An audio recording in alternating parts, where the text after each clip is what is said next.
anybody to reach on me. Just breathe on it, don't tell them. They gotta know it's me on it. Won't kick it on me and go for 3 on you. You couldn't guard me with the cleanest armor. I got it covered, these corners. I'm the top dog in the league, homie. Let's speak on it. It's a stretch for anybody to reach on me. Just breathe on it, don't tell them. They gotta know it's me on it. We don't kick it on and go for 3 on you. You couldn't guard me with the cleanest armor. I got it covered, these corners, like, yeah.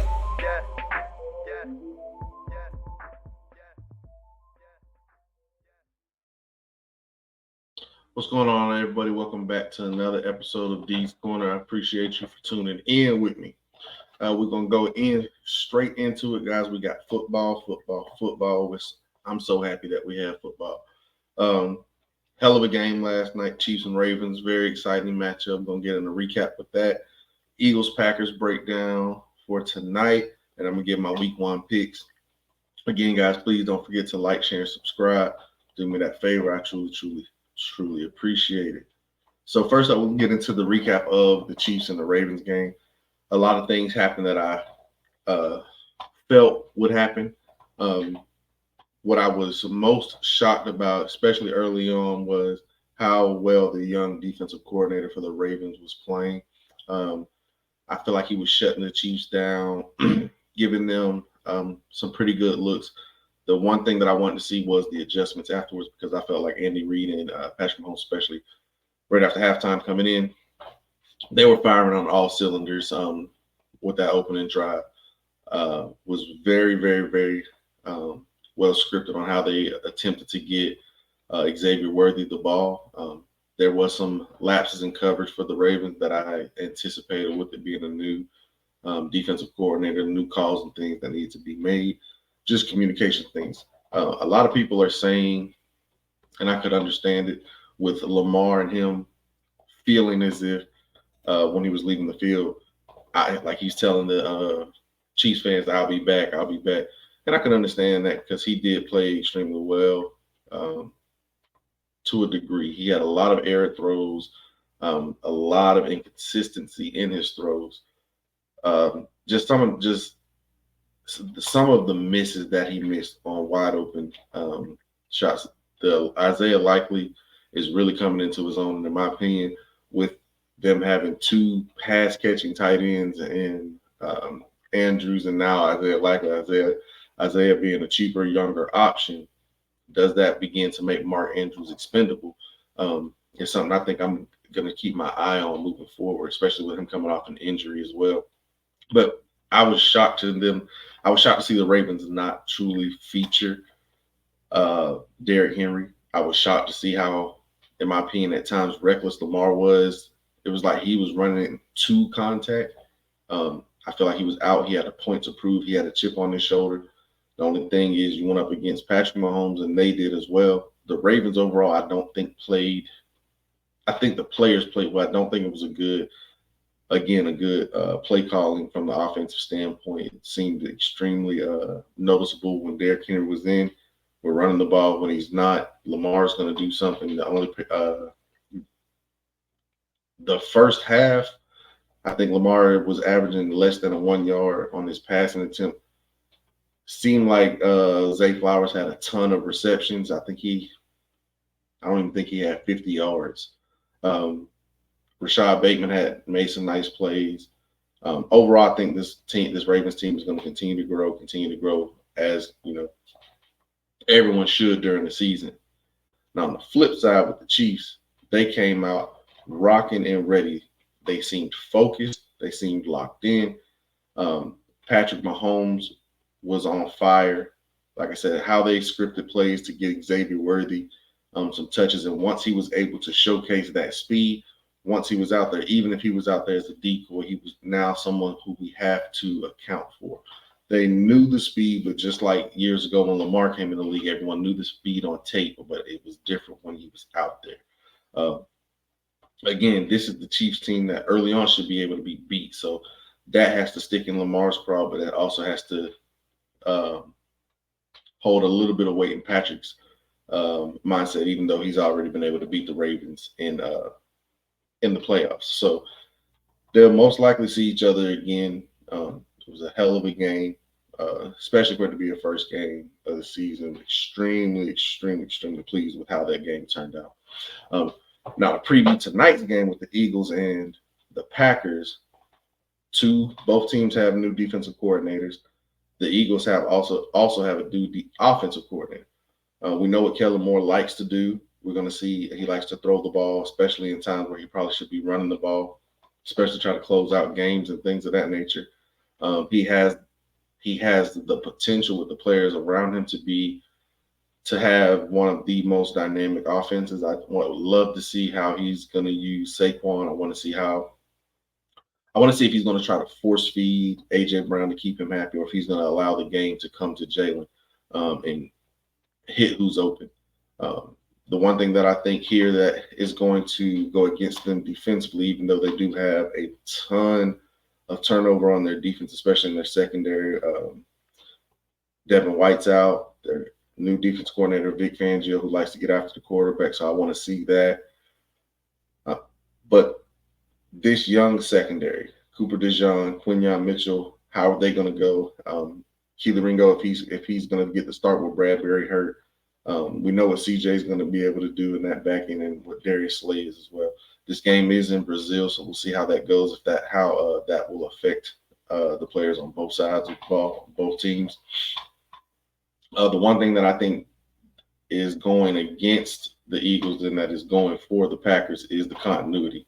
The continuity of the offense, the continuity with LaFleur calling plays, Jordan with his young wide receivers. Now, we will have to see how Josh Jacobs goes or flows through this offense, if the offense will flow through him, but we know that LaFleur does like to run the football. Now, how is that going to go with the new offensive line? The rookie out of Arizona. Want to see, I think Patrick something. Anyway, he's lining up at guard. Want to see how everything goes. Jordan Love's got paid. See how they work these route concepts with these wide receivers. We know LaFleur likes to run the ball, like I was saying. Josh Jacobs is a bell cow back. Now, it may just be him with A.J. Dillon down and Marshawn Lloyd also injured, so we'll see how that goes as well. But with that being said, I will not make the pick right now. I'm going to go ahead and get ready to make all picks for tonight, as well as all the Sunday and the Monday night games. So here we go.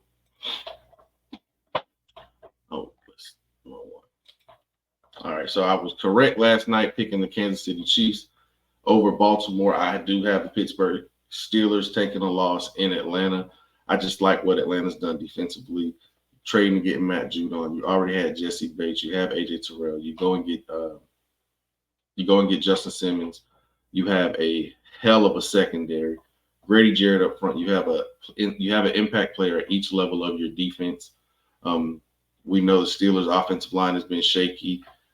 We know Russ is dealing with an injury, nursing a calf injury, so we'll see how that hampers him. How much will Justin Fields get to play? Raheem Morris has said that he's prepared for both quarterbacks. So, and it's in Atlanta. I just think I believe this is going to be a defensive matchup on both sides of the football. I think Kirk Cousins will be able to do enough with the weaponry that he has. But I'm expecting a big play defensively by the Atlanta Falcons that is going to secure the victory for Raheem Morris in his first year as the head coach for the Falcons. The Tennessee Titans versus the Chicago Bears. This is a home game for the Chicago Bears. I just think the Chicago Bears have a better roster than the Titans. I know the L'Jarius Sneed and Chidobe Awuzie should be able to help with Roger McCreary. They do have a nice, solid, young secondary with some veterans. I just don't think that they're going to be enough. I think with DeAndre Swift in the backfield, the three-headed monster that Caleb has at wide receiver, not to mention what the Bears are capable of doing defensively, I think this is a game that the Bears will win, and it's going to really have Bears fans in an uproar because I think Caleb will play well. The New Orleans Saints and the Carolina Panthers, I'm going with the New Orleans Saints. I do believe that Carolina is a very, very, very, very, very much improved team.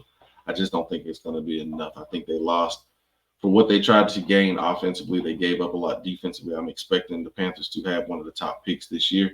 So I'm going with the New Orleans Saints. The Washington Commanders and the Tampa Bay Buccaneers. I'm going with Jaden Daniels and the Washington Commanders. I think defensively, Dan Quinn knows what he's doing against the Buccaneers, being to play them the last couple of years in the playoffs.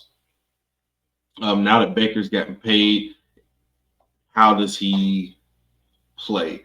Is he the same Baker with the chip on his shoulder, or is he the Baker that got traded, cut, all that to end up here with Tampa Bay? So we'll just have to see how that goes. But in my mind, I think Dan Quinn's going to bring a new energy, a new fire, a new light to this Commanders team. I think they're going to shock some people this year. The Houston Texans and Indianapolis Colts. This is a home game from the Indianapolis Colts. Yes, this is my team, and yes, in this particular instance, this is probably more so hope that we win this game, but I'm expecting a close game. The Colts do have a better defense than people want to give us credit for. The one issue is that young secondary going against this three-headed monster that C.J. Stroud has, not to mention Dalton Schultz, and then with them adding Mixon from Cincinnati, they have a solid running game. They have a solid defense. The things about the Colts offense is Anthony Richardson and Jonathan Taylor played 2 snaps together last year. This should be one of the better dynamic running duos in the NFL. They have a very solid offensive line, some really good wide receivers. I like what I've seen from A.D. Mitchell this year.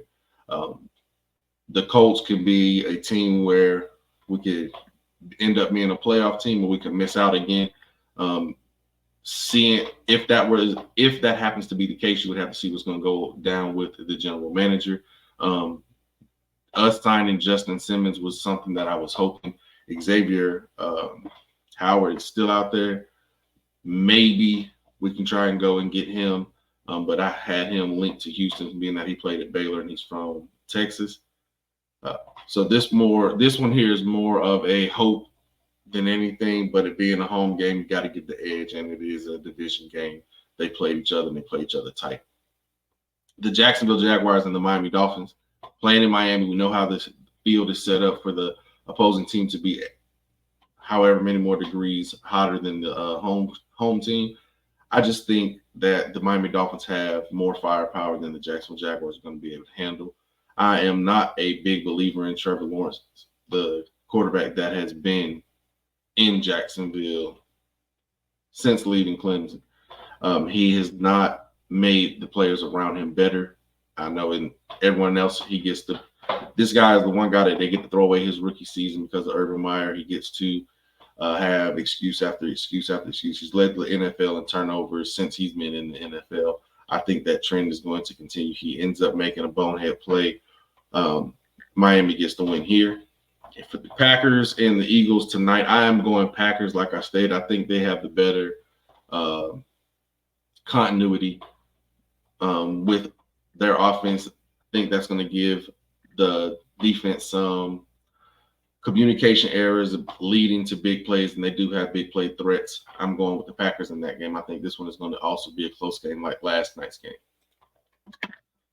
Now going on into the rest of the week, the New York Giants and the Minnesota Vikings. I have the New York Giants winning. Both quarterbacks I'm not a fan of. Justin Jefferson, Malik Neighbors. This is going to be a tough season for the both of them. I just think that the New York Giants defense is better than the Minnesota Vikings defense. I think they'll be able to make some plays and get the victory for the Giants. I expect both of these teams to have a top 5 pick this year. And that this is due to the J.J. McCarthy injury, obviously. I'm not a big Sam Darnold fan. The New England Patriots and the Cincinnati Bengals, I'm going Cincinnati. A healthy Joe Burrow. Looks like Jamar Chase is going to play. You do have T. Higgins playing on the tag.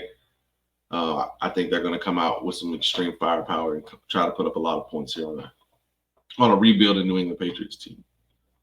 The Vegas Raiders and the LA Chargers, I'm going Chargers. I think that the Raiders are going to play their tails off for Antonio Pierce. I think they're going to play with an attitude. I think they're going to play with the fire. But I also think that it's going to be the first game. There's going to be some issues, new quarterback, all of that. With the Chargers, John Harbaugh is going to run the ball. Or Jim, the Harbaugh is going to run the ball. He got Greg Roman as his offense coordinator. Gus Edwards and J.K. Dobbins both played in the system. Pretty solid offensive line now with the pickup of Joe Alt, and the defense is nice. And they traded for Elijah Molden, who can play in the slot or over free safety, allowing Derwin James to move around. So I think this defense is going to have some exotic looks. They're going to be fierce. They get Navarro Bowman as their linebacking coach. I'm expecting better play from the linebackers. I'm thinking the Chargers are going to win this game, but it's going to be a close. Again, this is also a division game. The Dallas Cowboys and the Cleveland Browns. I'm going to Cleveland Browns. I do not anticipate the Dallas Cowboys having a very successful season this year. Not only are we talking about the not paying of the CD, who has now got his check cashed in. Micah hasn't gotten paid. The Dak situation hasn't gotten paid. You don't have a running game. This is not a roster. This is not the same Dallas Cowboys that this was 2 years ago, 3 years ago, or even last year. They do not have the same quality of roster that they did. DeRon Bland is out. Diggs is coming back from an ACL. You're going to start two rookie offensive linemen, and your first matchup is in Cleveland going against Myles Garrett, going against Zadarius Smith. Without a rushing attack, this is going to be a very, very, very physical game. We know that the Browns are going to be able to run the ball. But this here is going to be one of those defensive matchups in which I think the Browns are going to showcase why they're one of the best defenses. The one thing that people keep speaking on with the Cowboys is how good this defense was. This defense was extremely good in Dan Quinn's system. Dan Quinn is not there anymore. Mike Zimmer does not run the same exact system. They are now learning a different system. They were already able to be gashed with the run under Dan Quinn. Mike Zimmer is more of a man style defense. How is that going to shake up? I'm anticipating the Cleveland Browns defense dominating this Cowboys offense. In a contract year for Dak, I do not think Dak will stay Dallas Cowboy if he's not signed before this game. And either way, he's gonna break the bank next year anyways. The Denver Broncos and the Seattle Seahawks. I'm going with Seattle Seahawks. I'm not a big fan of Bo Nix, but I did enjoy watching him this preseason. I just think with the secondary that the Seahawks have, the length that they have at corner, they're going to try to take away those first reads from Bo Nix. Now, he will be able to use some of his athletic ability and some of his improvisational skills. However, I don't think it'll be enough. I think the Seattle Seahawks are a more complete roster than the Denver Broncos. But shout out to Patrick Surtain getting his bag. Detroit Lions and the LA Rams. I'm going Detroit. This is a home game for Detroit. I think they're going to come out physical. They're going to come out ready to play. A huge pickup, in my opinion, for the Lions has been DJ Reader. He's going to allow Aiden Hutchinson to be able to move freely and create more one-on-one matchups by pushing the pocket from the interior. This is going to free up their linebackers, and they retooled this secondary. I really like the Detroit Lions roster from top to bottom. Now, they do have a very good matchup going against Matthew Stafford, Puka Nacua, as well as Cooper Kupp. Blake Corum, the Michigan kid coming home, expect him to run hard. Him and Kyron Williams are going to have a nice 1-2 punch, but I don't think it'll be enough to go with what the Detroit Lions have offensively. Jared Goff, you have David Montgomery, Jahmyr Gibbs, St. Brown, Jameson Williams, who they have raved about this offseason and then training camp. This team is just going to be a monster this year. They were physical last year. They played tough last year. They didn't have the players. Now they have the players to go with the culture, and I just really think the Lions are going to have big things ahead of them this year. The Buffalo Bills and the Arizona Cardinals. I'm going with the Buffalo Bills. I don't think the Arizona Cardinals have a roster defensively who can do anything with Josh Allen. I expect Josh Allen to have a big game. I do believe this is a home game for them as well. So I don't think there's even a lot to kind of hang on around.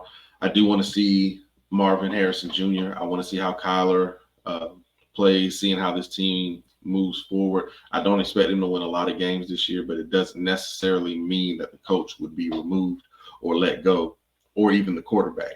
If they're starting to show that they're building, but just lose because they don't have the talent, this could be a good stepping stone season for the Arizona Cardinals.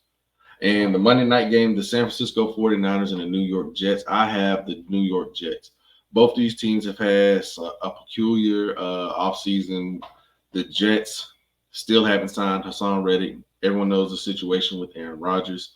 The San Francisco 49ers, Trent Williams did eventually sign, as well as Brandon Ayuk, but both of them did not practice a lot. Both of them did not play at all in the preseason, so we'll see how they are. A lot of times that leads to soft tissue injuries, so we'll see how and where that goes. Plus, for that reason, as well as Brock Purdy struggling this preseason, struggling during practice, it's been consistently reported with the interception issues that he has had.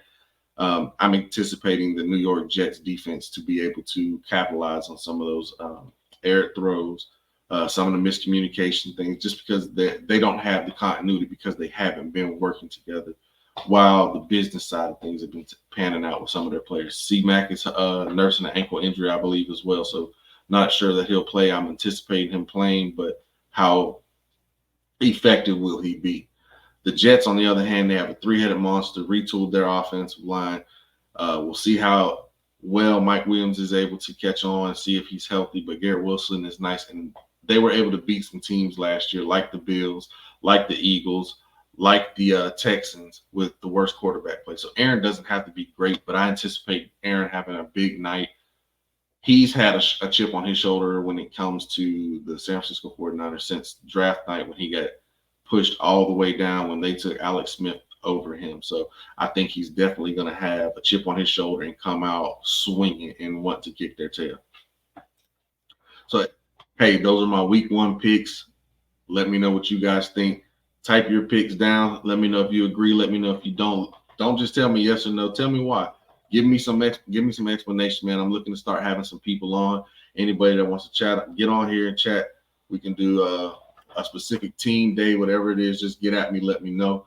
Again, guys, please do me the favor. Like, share, subscribe. It does you no harm. All good for me. I truly appreciate it. Y'all enjoy the game tonight. Enjoy football weekend. I'm out. Got it under control, babe. You don't want smoke, all you see is the same.